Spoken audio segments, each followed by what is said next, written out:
Hello. Before starting, I want to say that I'm very happy to be here. And the reason why I'm happy to be here is because I was eager to see how some brilliant young people organize such interesting events. And that was the reason for accepting to be here on this stage on a Saturday. And after discussing about arts and teaching, it's time to discuss about money. Are you ready? And let me start with something. If you agree with me, I know it was a very long day. I want to do something with you. I don't know if you can see it very well. What is this? Okay, can you tell me? Not much money, right? Can you tell me one word? If when you see money, what's the first word that pops into your mind right now? Food? Okay. Rich? I like that. Okay. Tell me more. Power. Nice. Sorry? Freedom to choose. I like this one. Please. Wealth. Wow. That sounds amazing, but actually, what I just showed to you was just plastic, right? A very colorful plastic. All the things that you said are just associations, our experiences, our emotions about that plastic that you just saw. And this is my topic today. I want to discuss with you about why money feels so personal. And although I'm working in a bank, this afternoon we are going to discuss a lot about emotions. Do you agree? Yeah? Are you ready? Okay. Well, let's start.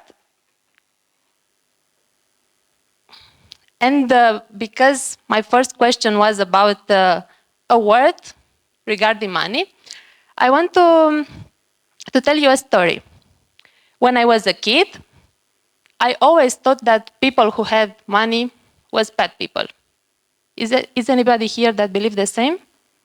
That for sure people who had money did something wrong. Is somebody in this room who believes that when you have money you have more problems? Please raise your hand. Okay, 2 persons. Is here somebody that when they hear the word money feel anxiety? Good. Is somebody that feels joy? Joy, nice. Somebody that feels maybe, let's say, enthusiasm, the desire to conquer the world when they hear money. Okay, some young people here, very nice. I suppose you are going to become entrepreneurs, right? Actually, we believe that money is math, right? That is very rational, that everything that's related to money, it has to do with financings and banks and investments. But actually, a very long conversation about money is about emotions. Because we feel all those emotions, all those feelings, and studies say that we believe money is good or bad according to what our family believes. And I want you to make an exercise right now with you. Please think about the things that your parents told you about money. Close your eyes and just tell me what's the first phrase that pops into your mind. What did your parents first tell you about money when you were a kid? Was it that if you have money, you can conquer the world? Or maybe was it if you do not study enough, you won't have enough money? Who wants to share with me? I want to hear one phrase, please. To spend it well. Okay, so it's a very good advice. I don't know if you know, but in Romania there is a saying. Well, there are a lot of sayings, but one particular is my favorite that says, money is the devil's eye. Have you heard of it? Do you believe in it? No, I'm very glad to hear that because a lot of people believe that. And I think it depends very much on what our parents taught us. If they taught us that money can help us become, I don't know, better professionals, get involved in different projects, that's a good thing. But also our parents had the possibility to teach us also, let's say, not so many positive things about money. And I want to tell you about a study that was made by Harvard University a couple of years ago that says the following thing. 90% of our financial decisions are emotional, but we tend to rationalize them. What does this mean? It means that we buy something, okay? We buy something, and then what happens? We try to find the logic why we bought that thing. And what are the arguments that we usually use? It was on sales, we really need it, right? What other things? It was a good investment, I like how it looks, it makes me feel pretty, it makes me feel powerful. But actually, neither of these arguments is a rational one, right? It doesn't have to do with logic. It has to do with our perception, with our experiences, and sometimes with how we want to be perceived by the others. And the first thing that I want to discuss with you today is about pressure. And I think Gen Z feels this pressure a lot more than us. And I want to ask you, when was the last time when you first felt pressure when it comes to money? Was it a month ago? Was it a year ago? Was it a week ago? Sorry? Okay, 50 years ago. Why I'm asking you this? Because actually you feel pressure the first time when you open in the morning your smartphone. Because you open TikTok, you open Instagram, and what do you see there? All the brands that you need to buy, right? The lifestyle that you must accomplish, all the gadget that you should have, right? And this puts a lot of pressure on young people because sometimes when you see on TikTok a teenager that is 18 and is already very rich, you believe that maybe you are left behind, right? If I'm not rich at 18 and I'm not an influencer, that means I've done something wrong in my life, right? No, that was the time when you have to say, no, it's not right. Okay, so how do we get rid of this pressure? What do you think? Okay, I see here, I suppose you are teachers, right? Teachers have the answers. I'm very, I'm very happy to see that. And, and I'm sure young people that are here can learn a lot of interesting things about money from experienced persons. And actually what we are doing in Money School, the program that I'm coordinating, is that we are helping young people, and not only young people, all ages, but right now I want to discuss about the young people. We are helping them understand that actually money is a very easy to use tool. Do you agree with me? Yeah? Unless you invest all your money based on a TikTok advice, it's a very easy tool to use. And today I want to share with you just a few tricks because, as I said, it's not just math, it's emotion, but I want to show you what's happening. I told you earlier that about that study in Harvard University. I want to tell you another study. It was made in 2023 by Deloitte, and it says like this: 64% from Gen Z generation. What do you think? I'm going to say something bad, no? Yes, not necessarily bad, but a little bit disturbing. 64% from Gen Z generation worry about money weekly. Weekly. 26% of them believe they have the capacity and the knowledge to, let's say, manage their money well. 43% of them actually bought something just because they wanted to show off on TikTok or Instagram. It doesn't sound very well. Why? Because it's not a bad thing to buy something for yourself, but actually it's not helping you if you buy something just to show off on TikTok. And we are going to discuss about this a little bit later.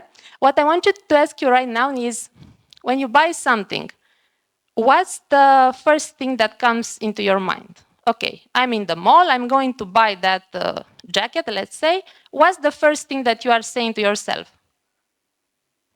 And I want the teenagers to tell me. Please. What's the first thing that you say to yourself after you buy something in the mall? You buy a jacket or, I don't know, a purse. Okay, so it's enthusiasm. Well, how many hours does that enthusiasm last? Many? Until okay, until you wear it the first time, right? Well, actually, if we think about it at a larger scale, it lasts for I think after you buy a house, your enthusiasm lasts for 6 months. So imagine if you buy I don't know, some sneakers, probably 1 week. That's why I think it's very important when you decide to buy something to focus on, do you really need it? Not only do I need it to show it off on Instagram or on TikTok. And right now I'm going to discuss with you about plans. And I'm pretty sure that you know a lot of things about how to plan your money, because usually in schools like yours, there are a lot of talks and discussions about, about financial literacy. And while I'm showing you all the tips that I prepared for today, I want to ask you also to share with me some tips and tricks about how to manage your money well, even if you are not working right now. Because I suppose, is somebody working right now? I don't know, during holidays or, no, not yet. Okay. Don't hurry up, it's okay, you have enough time. Well, and I want to start with the first one. I think the first one is the most important. That says know your numbers, what comes in and what comes out. And my question for you is, do you know how much money, how much pocket money do you receive each month? Please raise your hands who knows. This is for the teenager, of course. Do you know how much money and how much money do you spend? Okay, one person? Two? Okay. The first thing when it comes to financial literacy that helps us be responsible with our money is to know, to have a map. If we want to go to Ploiești, we know exactly the road to Ploiești, right? So if we have financial objectives, the first one through achieving those objectives is to establish where we are right now. And where we are right now tells us two things. How much money do we have and how much money do we spend? You can do this by using an app, by using your notes from the smartphone, or actually psychologists say it's even more important if you do this by writing. If you write all the expenses on, let's say, a notebook, the process of awareness is much powerful than just texting it or writing it in an app. Why? Because it's a very close connection between the hand and the brain. So my challenge for you is to start measuring your numbers and see where are you right now. And we have very few possibilities. We are either on plus, minus, or we are just on zero. The second thing that we can make is make a pre-spending plan. That means a budget. Before you receive the money from your parents, try to think about what's going to happen during that month. Let's say you receive the money, the pocket money, at the beginning of the month. Take 30 minutes and think about how can we plan our money. Maybe you have, I don't know, a party, or maybe you are going to a camp, or you need to buy some presents. It's very important to know before what you are going to do with the money, because otherwise what happens if you don't plan? Yes, dopamine will take control and you spend your money on things that you actually don't need, just because you didn't plan for the things that you had. The next trick is the 2 accounts trick. I don't know how many of you have bank accounts? Few of you. Okay, when you will have your first bank account, I suggest you to have 2 bank accounts. The first one is for saving, and the second one is for spending. Why 2 bank accounts and not one? Because usually if you don't see the money in the account, the chances for you to not spend it are bigger. If you see them, you know what happens, right? You go to the mall, you have your electronic wallet, you'll pay with your watch or with your card or with your smartphone, and there you go. All the money gets from your account to whatever product you want to spend, you want to buy. So, two bank accounts, one for spending and one for saving. The third one, the third rule is 50, 30, 20. And I want to ask you if you know this rule. Have you ever heard of this rule of splitting your budget? 50, 30, 20? One person? Okay, so let's see what does it mean. 50% of your budget should go to what? Essentials, let's say necessities, okay? 30% should go to what you like, fun, desires, right? And 20% is saving, investments. That means I'm investing in future me. And it's very important to have this split budget, because otherwise we tend to spend more on that 30% side. If we don't pay attention to the desires, to the things that we don't really need, most surely we will spend our money more than 30% from the budget. And all the studies say that actually it doesn't matter how much money you make, it matters how much money you spend. And the first thing that we need to do is to respect this 50, 30, 20 rule. The next one is the time price value. I think this is my favorite financial literacy rule all time. Can you guess what does it mean? Time spent. Let's suppose you are having your first job. You receive an amount of money monthly, and when you buy your, I don't know, a gadget, try to calculate, instead of its price, try to calculate the time you spent working for that thing. So you are not going to say this purse cost 700 lei, it cost 7 hours of my life. How does it sound? A little bit weird, right? But actually, when we think about money, we always say, it's okay, I spend that money, but I will make other money, right? But that time is gone. So it's very important to think about it this way. Not how much money we spend on the things, but how much time from our life we spend on those things. And maybe this will help us be more responsible with all the expenses that we are doing. Another important thing and an important rule is impress and express. And this is related to what I said earlier.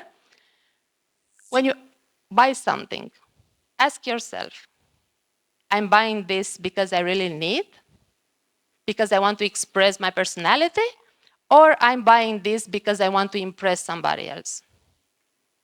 And this is the difference between stress and self-worth. Self is if I want to impress somebody,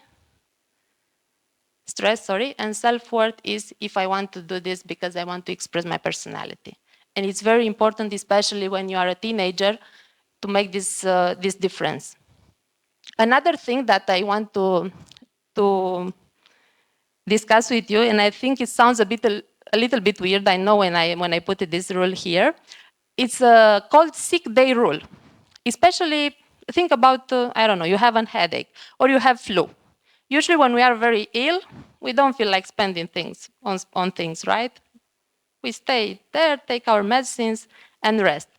So next time you are going to buy something, think about it. If I had flu, will I buy this thing? Is it something necessary? Because usually when you are sick, you buy just the necessities, right? Not the things that are not necessary. And I think this rule can help, let's say, a little bit with our impulsive expenses. The next rule is also related to this rule. It says 72 hours. That means before buying anything, try to wait for 3 days. Do you know what people say when we tell them about this rule? Wait for 3 days before buying anything that you like. But I will not find it on sales, right? Good, that means you save money. Actually, our brain tells us that it's very important to buy that thing right in that moment, at that time. But if we, let's say, wait for 1 day, 2 or 3 days, actually we will realize that it's not that important for us. After 3 days, if we decide that it's really important, then we will buy it. But the chances are that we will decrease our expenses with at least 70% if we do this. And also another thing that I learned from one of the psychologists with which we work in Money School program is that it's very important not to buy things when you have very, let's say, extreme emotions. If you are extremely happy or extremely sad, try not to buy anything because the chances of overspending are very high right now. So buy things when you are feeling, let's say, okay. Not too happy, not too sad. And last but not least, zero spending day. Is anybody in this room that has 1 day when they don't spend anything? Wow, we have 2 persons, 3, 4, wow, I'm amazed. Congratulations, that sounds very good. Do you do this for a long period of time or just each week, each month? Week. Wow. So you saw, right? We have 3 persons here, 1 there. At the break, I think it's a very good idea to ask them how they manage to be so disciplined and to do this. And maybe you will think that this is not a very good idea because you will not have the possibility to buy all the things that you want. But actually, it tells you a lot of things about yourself. Because during that day, you will see what happens if I don't spend money. Do I get bored? Do I get stressed? Do I feel FOMO, like I'm missing something out? And it's, I think, a very important instrument of self-knowledge, if you try to do this. If it sounds impossible to do it each week, I will challenge you to do it 1 time. 1 week on Fridays, or on Mondays, or on Wednesdays. Every one of you can choose the appropriate day. So why money feels so personal? I think this question has an answer and is very clear. Each of you has this answer. Money feels personal because we always involve our emotions in every financial decision we take. If we decide to invest in crypto, we use our emotions. If we decide to invest in bonds, we are having our emotions with ourselves there. If we decide to spend all our money on the last launched smartphone, our emotions are there as well. How can we be responsible with money? I think 1 step at a time. And my challenge for you is to try to do 2 things. The first one is try to discuss with your parents, and I'm talking right now with the teenagers, try to discuss with your parents and see what they think about money. Not about how much money, but about their perception. What are the emotions that they are feeling regarding money? And see which of those emotions you also have. Because it happens to us very, very frequently to borrow our parents' emotions when it comes to money. And the second thing that I want to challenge you to do is to believe in yourself. Because actually, financial literacy is a road. You start today, and it's a trip that never ends. Each day you will learn new things, and I'm encouraging you to start right now, 1 step at a time, to take your best financial decisions. You will fail, you will get ashamed probably, but it's important to learn from your mistakes. And you can make smaller mistakes right now rather than huge mistakes later when you are on your own. Thank you.